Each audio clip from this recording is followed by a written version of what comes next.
Hello everybody, my name is Toby and welcome back to another RPG Maker tutorial.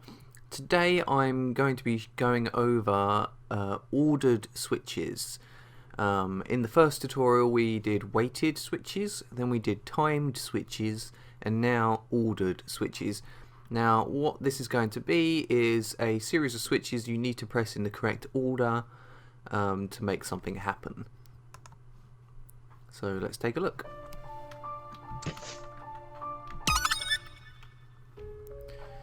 So we enter our room. There are 4 switches on the floor and we need to press them in the correct order, otherwise they will revert back to standard. So you have to press them in the right order to make the bridge appear, and then we can go and get the treasure. So it's a relatively simple puzzle. Basically we need 2 types of event. First of all, we've got the switches and then we've got the bridge. So it's all done with variables. So you want to create 4 switches and name them switch 1, switch 2, switch 3 and switch 4. On switch 1 I've gone for square green switches to signify that these are ordered switches. Below characters as usual for a switch, player touch as usual for a switch. So on switch 1 will be slightly different to the other switches because it's the first one in the chain. So you want to have, in the contents, you want to have a switch sound effect to make it sound as if you stepped on the switch. Then you want to create a variable, and I've called it switch order.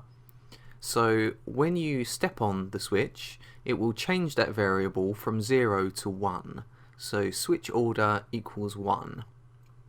Then control self switch A is on. Then we go to the next event page, we create a new one. Then we change the event graphic to a depressed switch.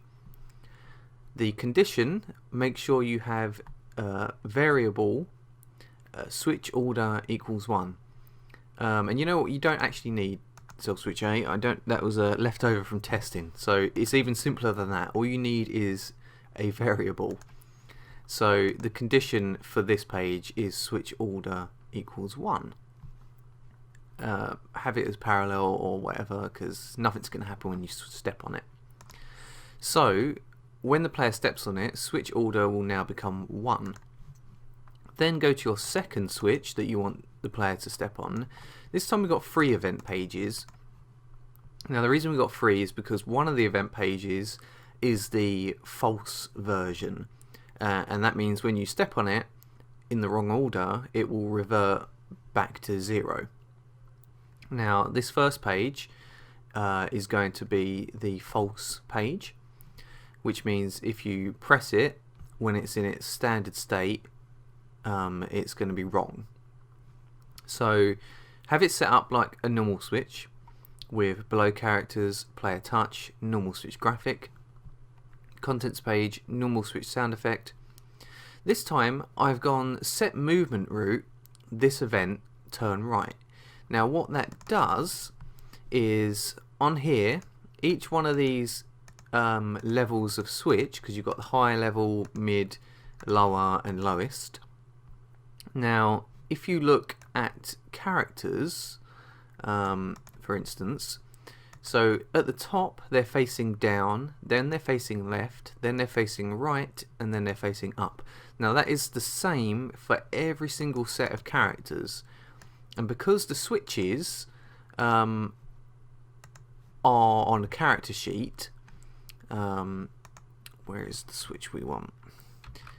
There we go. Yeah, because they're on a character sheet, they act the same as the people. So the direction a person would be facing, for instance this one, on other character sheets that would be the person facing right. So basically all we're doing is setting this movement route of this event to turn right. Make sure you don't have move right, make sure it's turn right. Now all that's going to do is make it from this graphic to the depressed switch graphic.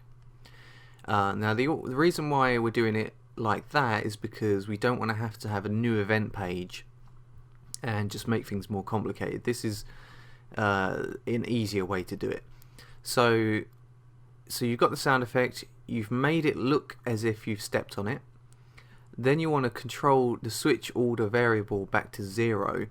Now that means you've stepped on the wrong switch, and it reverts that variable back to 0, which actually sets all of the switches to 0, which makes them revert back to their original page, because each page is controlled by the variable.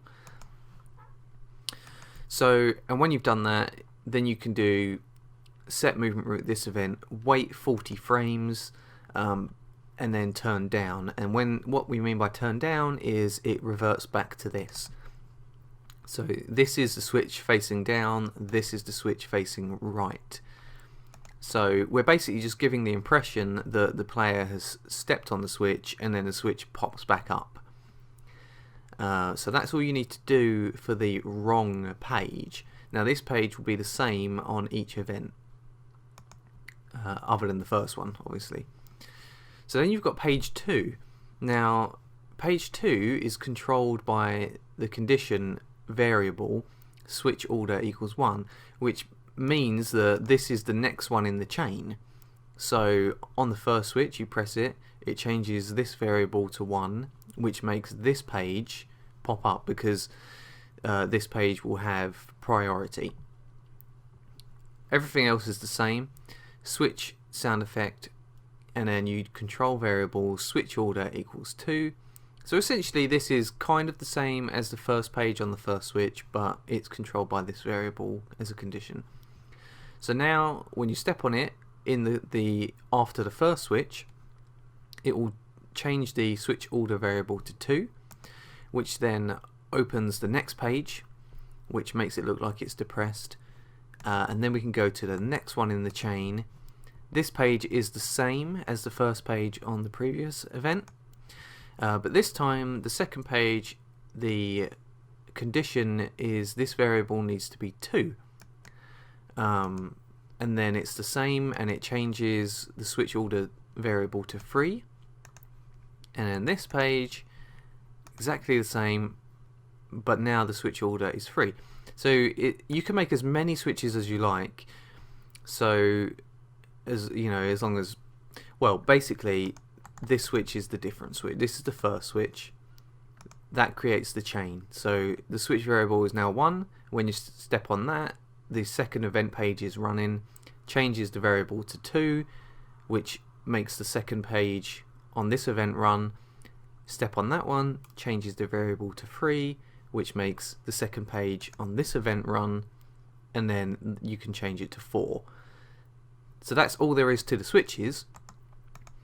Then you go to the bridge. Basically the switch variable, switch order variable is required to be 4 or more, and that will create the bridge to appear. And it's the same for this one, just copy and paste it. And that's all there is to it, literally. Very simple. So it's all done with one variable and 3 event pages for the switches after the first switch. So you've got the false page, which makes it look like you've stepped on it, but then it reverts everything back to 0. And then you've got the correct page, which is triggered by this variable. So let's just play through that again.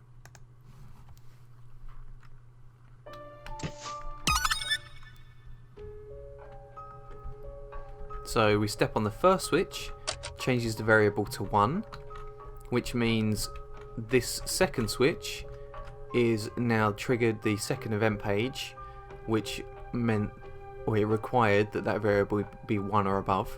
So then we can press that. Same for this one, which now the variable is now 2, so we can step on that. And then the variable is now 3, and we can step on that. And now it's 4, and the bridge appears. So I hope you enjoyed this tutorial. If you've got any questions, please leave a comment below and I'll get back to you as soon as possible. So please like, share and comment on this video. I really appreciate it. It encourages me to make more videos, and I look forward to seeing you on the next one. Bye.